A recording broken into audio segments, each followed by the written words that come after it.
to The Hypnotist, the show that gives you inside access to cutting-edge hypnosis with real clients facing genuine issues. Brought to you by the hypnotherapist demanded by celebrities, CEOs, and even royalty, Adam Cox. These recordings took place live from Adam's clinic in London's world-famous Harley Street. So, get yourself comfortable and enjoy today's episode of The Hypnotist.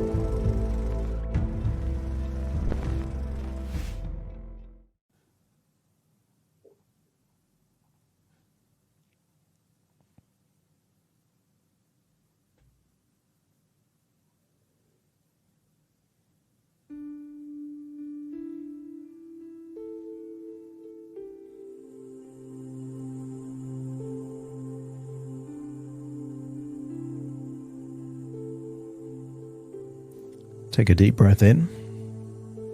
As you breathe in a resourceful feeling of relaxation. As you exhale, close your eyes and just enable yourself to start drifting into a sense of deep relaxation. As you breathe in and breathe out, I want you to get a sense just how important your breath is.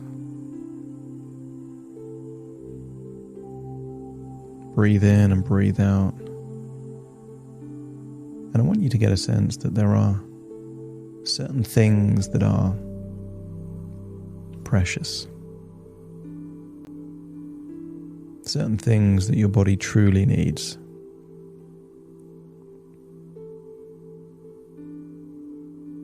Continue to breathe in this resourceful feeling of relaxation and exhaling tension. And I want you to get a sense that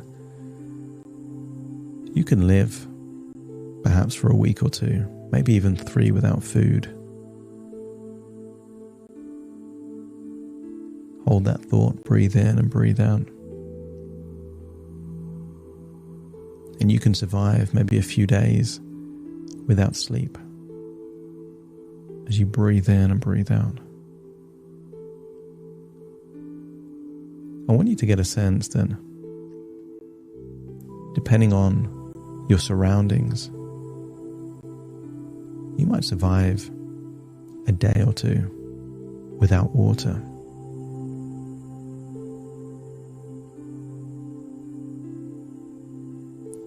And then I want you to get a sense that you can only survive a few minutes without oxygen.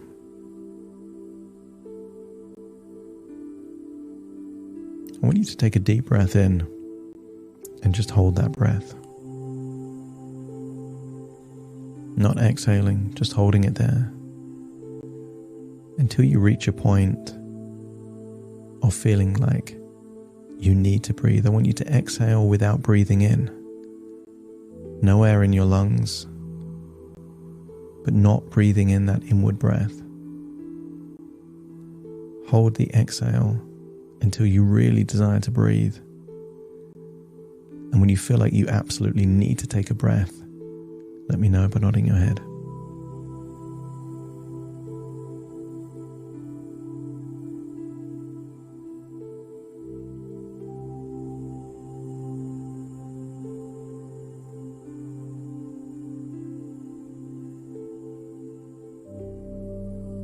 And take a deep breath in.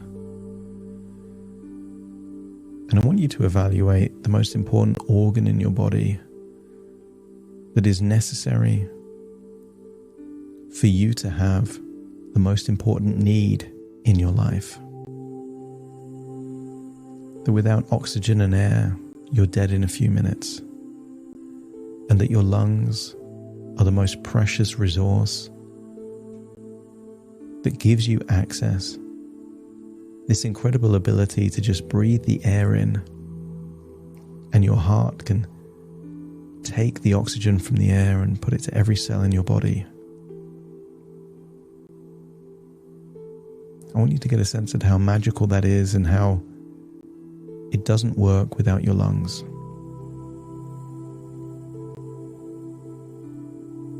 I want you to get a sense that if your lungs are one of the most valuable things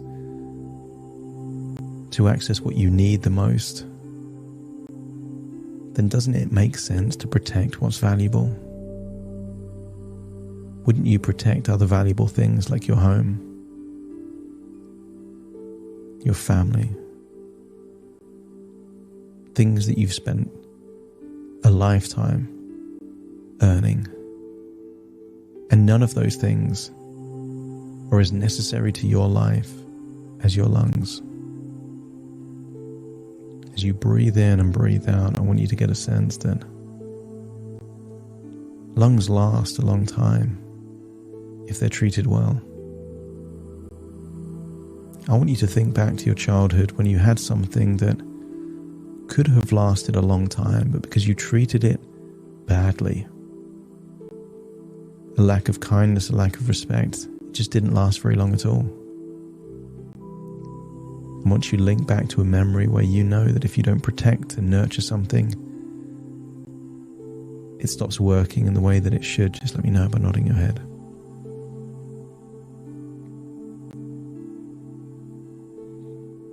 Continue to breathe in and breathe out.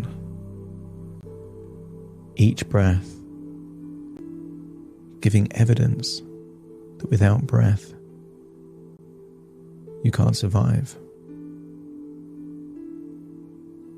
As your body relaxes, your imagination becomes more active, more vivid. And I want you to imagine that you are in an empty room. And I want you to see children in this room.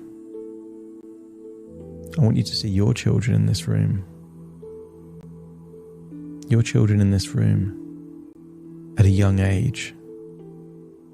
Perhaps maybe 2, 3, 4, 5 years old. I want you to recall what they looked like back then. And then next to them, I want you to see what you would have looked like at a similar age. Almost imagine that if you were the same age of your children, what that would be like, and then just see them all in this empty room.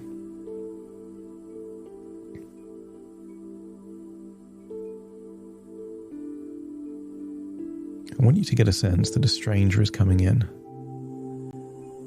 with a lit cigarette.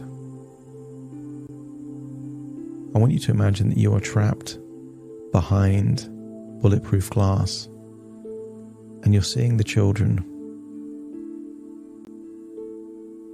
being approached by this stranger,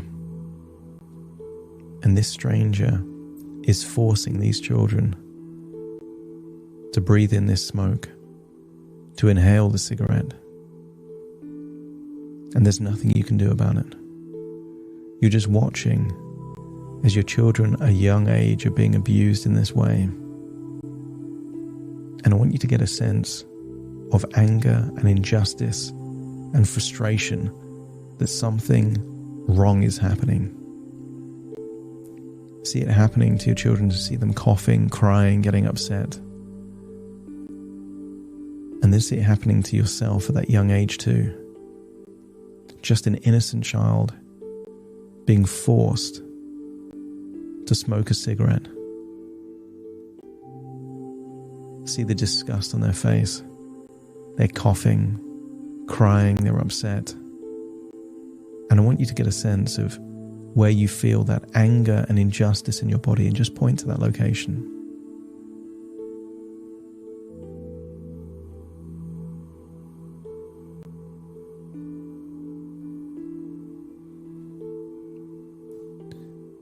Just notice where you feel and what you're thinking. And then I want you to get a sense that this stranger has left and these children are there, upset, shaken up. But then I want you to see that you have a lit cigarette in your hand. You are now alone in this room with these children, your own children, and you as a child. And this time I want you to force these children to smoke that cigarette. only it's not anger you're feeling anymore. See their traumatized faces. Smell the smell of that cigarette smoke. I want you to inhale some as well. Start smoking some, and then you force them to smoke some, and get a sense of the shame that you feel. A sense of this being wrong. As you look down at the cigarette, feel that you're bringing it to your lips. Inhale it, and get a sense of shame and disgust. As you inhale a breath of that smoke that you know is damaging your lungs. Force every single one of these children to smoke, and feel that sense of shame growing inside you. And when you feel utterly ashamed by this, just let me know by nodding your head.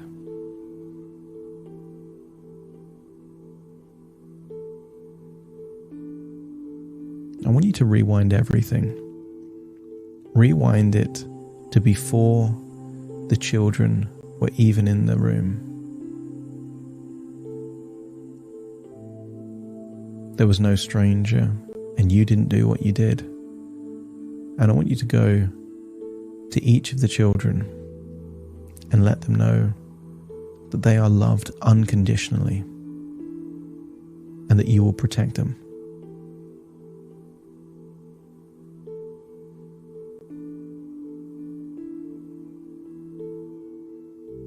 See the faces of each of these children as you tell them that you love them unconditionally and that you will do anything to protect them.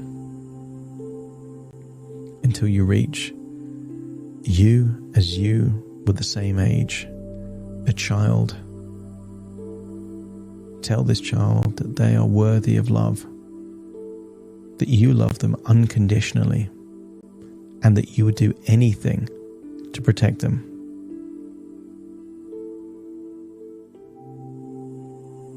I want you to hug all of these children and then allow your children to just disappear in that room, so you're left just with that younger version of you.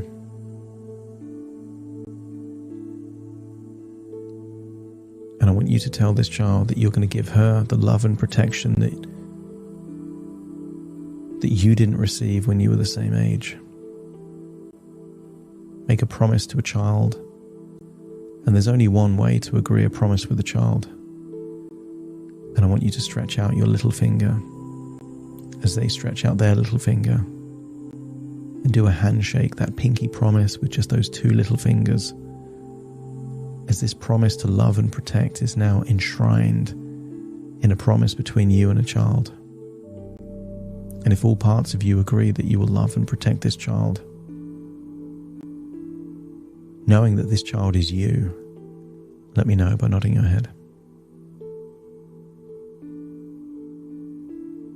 And then I want you to allow this child to be part of you, to feel like the child is inside you, that the child's lips are your lips, that the child's throat is your throat, that the child's lungs are your lungs. And then I want you to imagine that you're back in your house, and perhaps you're bored, you've got time on your hands, and I want you to see a packet of cigarettes. I want you to see them, and perhaps you start saying to yourself some kind of justification that it doesn't hurt to have just half or one. And I want you to feel that same feeling of shame start to grow. I want you to create an image of that childlike version of you being inside you, that their mouth is your mouth, that their lungs are your lungs. And then I want you to walk outside. I want you to light the cigarette. And as you bring the cigarette to your lips, I want the feeling of shame to amplify, to increase. There's something about the smell that just reminds you of perhaps of a first experience of a cigarette where it was disgusting. Thinking of the image of you as a child being forced to smoke something you didn't want to. As it gets closer to your lips, I want you to feel that this is harming that inner child, that innocent inner child within you. That you are breaking a promise to protect, and that's where the shame is coming from. And at the point where you make an absolute decision that you will not do this to yourself, let me know by nodding your head.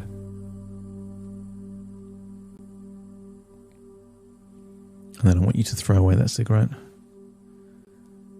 And then imagine throwing away not just any cigarettes you have in the home, but anything you have connected to them, any ashtrays, any lighters, anything connected with the old identity of you being a smoker. Throw that away, because that's not you anymore. There is a new version of you, a version of you that chooses to give yourself what you really need. A life that you deserve. A life free of shame. And a life that you're willing to love and protect. And when all parts of you are ready to step into this new identity, an identity where you accept that you used to smoke but you don't smoke anymore, when all parts are ready, I want you to see that version of you that is a non-smoker and feel that you're stepping into that version of you, that you become that non-smoker. And nod your head when all parts are ready to step into that version of you that is a non-smoker from this point forwards. And then step into that version of you. And feel a weight. Feel like it's been lifted off your shoulders. This shame that you've been carrying around for a long time, feel that you've released that shame. And I want you to get a sense that any ideas that you can just have one or half, I want you to create an image in your mind of a Venus flytrap. And think of yourself as a fly. There's something alluring about the smell of a Venus flytrap to a fly. It convinces itself that it's fine just to kind of have a sniff, have a wander in, and then accidentally touches a fine hair inside the mouth, and that doesn't do anything, but the second time it touches, the trap closes and the fly dies. And from this point forwards, the idea that you can have half or one is a trap, but you now know it's a trap. You have a duty of care to yourself and to that inner child within you to love and protect, and you will take those responsibilities just as seriously as you did when your children were young and you refused to smoke near them. When all parts are ready to fully integrate into this change and to be vigilant about any traps that could get you back towards that old identity, let me know by nodding your head. From this point forwards, not smoking will feel infinitely better than that shameful version of you that used to smoke. Smoking was not the solution. It was a coping strategy that you didn't need. Laced with shame and laced with an echo of a time where it was an act of rebellion that you don't need anymore. Life has moved on and you have moved on. And the idea of not smoking feels so much more appealing than the idea of smoking that is connected to shame and the unhappiness of the past that you want to move away from. I want you to leave that place and find yourself back in your body, listening to my voice firmly in the present, but taking all those changes and this new identity with you. You were never a smoker. Smoking is just something you used to do, and you no longer need to do that anymore. You are someone that values vitality, life, the love you can give to yourself, and a future free of shame, much more than any one cigarette. Take a deep breath in through your nose and out through your nose. Just wiggle your fingers, wiggle your toes, get a sense that you're all fully in the present, listening to my voice as I now count from 1 to 10 to awaken you. Starting to count. 1, 2, 3, waking up. 4, 5, 6, more alert. 7, 8, open your eyes, open your eyes. 9, 10, wide awake, wide awake, wide awake.